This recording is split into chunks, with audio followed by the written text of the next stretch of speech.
Мұхтар Әуезов атындағы жалпы орта мектеп гимназиясы ел тәуелсіздігінің 31 жылдығын атап өтті. Қазақстан Республикасының тәуелсіздік күніне арналған шараны аталған мектептің 1-ші сынып оқушылары бастады. Мектеп ұландары тәуелсіздік елімнің ерлік жолы тақырыбында ашық тәрбие сағатын өткізді. Құтты болсын тәуелсіздік мерекеміз. Мықты болсын еліміздің керегесі.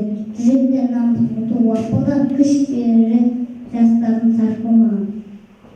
Ағаға қыстың ызғары сүйекте өтіп кеткен күн. Қарагөз қазақ қыздары тәуелсіздік үшін құрбан болған күн. Қайғы басы елдің еңсесін жазылып жанып атқан күн. Енді қайтып келмесін сол бір қарғыс атқан күн. Оқушыларға патриоттық тәрбие беру, отанды сүюге және ерлікке баулу бұл шараның негізгі мақсаты.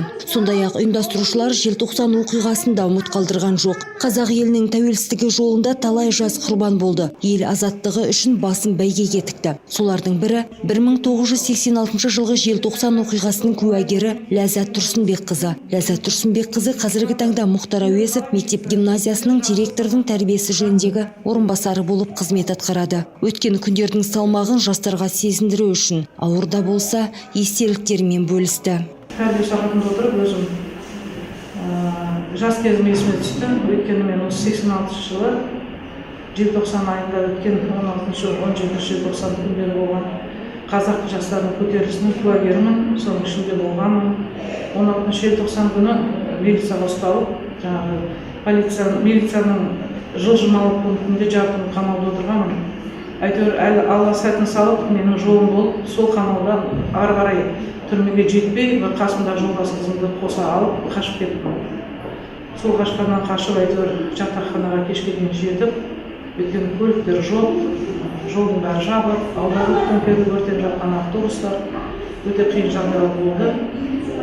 Содан әйтеуір институтан шығып қалмайын деп түрімізді өзгертіп, шашымды қырқып, ол кезде химия деген болды, шашымызды бұйралап, басқа факультеттің қыздарымен киімімізді ауыстырып, әйтеуір суреттен танымасын деп, сөйтіп аман қалдық, әйтеуір жолым болды.